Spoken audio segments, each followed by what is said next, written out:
This philosophy says grace is that you exist. In the infinitude of all that does not exist and never will exist, you exist. Yeah, we're back. For listeners that are not tuned into YouTube, you're just going to have to imagine what I just did. And for the folks tuning into YouTube, that was my gift to you.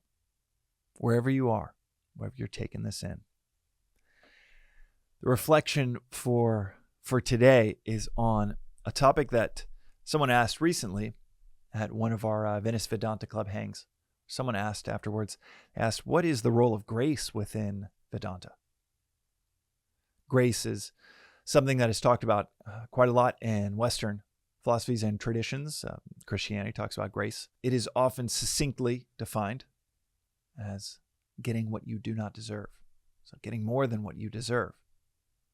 And in many worldviews, if you are seen as a broken, helplessly broken sinner, getting the chance to merge with the divine, to be in the divine presence, to return to divine unity in heaven, or any iteration of a story like that, that is seen as grace because you don't deserve it. So what does Vedanta say about grace? Does it even have a role within this philosophy? And it does. It is the most insanely awesome version of grace that I have heard defined in any world tradition. Not just bias, but it's just, once you hear it, you can't unhear it. You might spend weeks reflecting on what this philosophy says about grace.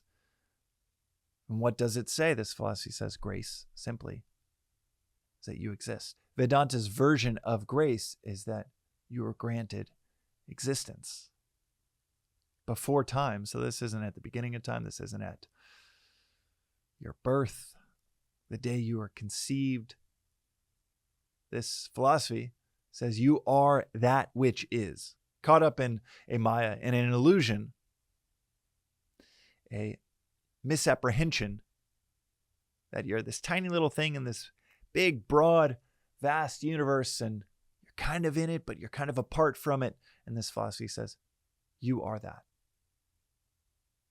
Like a dreamer in a dream, every wind chop on every wave, if you have a dream that you're at the ocean, comes from you, is you. Every other person in that dream that you had last night was not, even in the misapprehension of plurality, of separateness, of different individuals.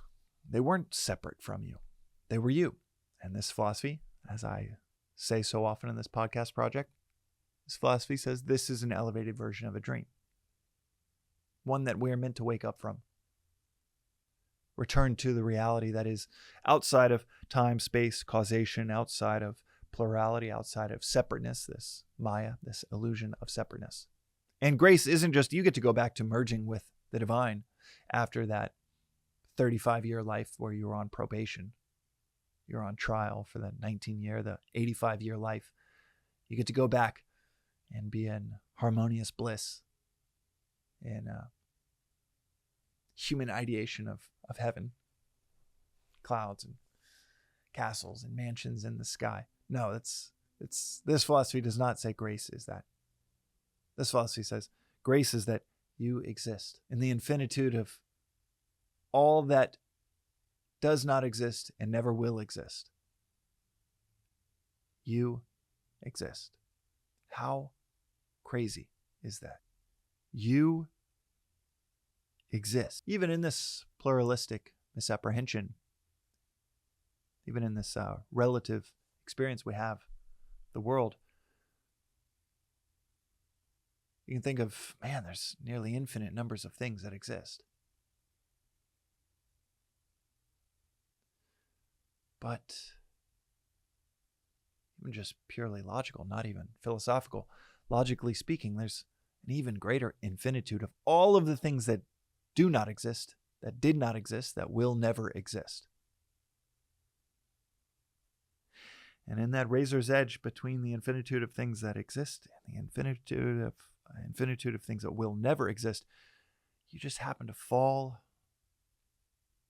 on that razor's edge, fall on the side of existence. I talk about this every once in a while on this podcast because it's so obvious that we don't even think about it. And yet when we do start to think about it, we start to pull on that thread of, yeah, I do exist. Well, obviously I exist. But, wow, I could have maybe just as easily not existed. When you start to pull on that thread, it's like a infinite thread of gratitude, an infinite thread if you're going through a really tough time, an infinite thread of questioning that might turn into an infinite thread of gratitude because that pain or that suffering, that tough time led to the questioning that led to an unraveling of a false worldview and maybe the beginning of a more accurate worldview. But this parallel path of unraveling and rebuilding can come from just a reflection, something that doesn't need to be philosophical in any way. Just experiential. You exist.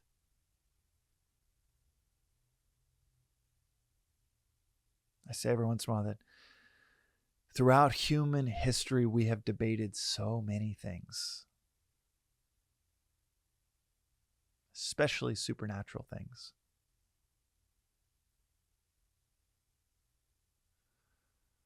What is, what isn't, what should be revered, what should not be, what should be worshipped, what should not be, but what is so undebatable that no one even thinks to debate it. What is so undebatable that requires no outside evidence, but contains an infinite sea of reflection within it, is the fact that you exist. And independent of where it all came from, where it's all going, of what's really happening, what's not happening, of what is an illusion, what is reality, independent of all of that conjecture, we can always bring ourselves back to this point of infinite, profound reflection, whether it's at gratitude or whether it's at questioning, but this recognition, this infinite, profound recognition that we do genuinely, indeed, exist. And on that razor's edge of existence and not existing, somehow, something, some way, tipped us into existence. Might be a life's work, maybe a couple lifetimes worth of work to figure out what is this existence, but one thing each of us can recognize right now is that we do indeed exist.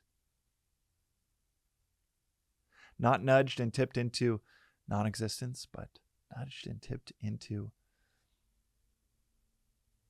the side of existence. And I cannot think of any greater definition of grace than the mere fact that you listening to this just happen to fall on the side of existence. And that is the Vedantic take on grace.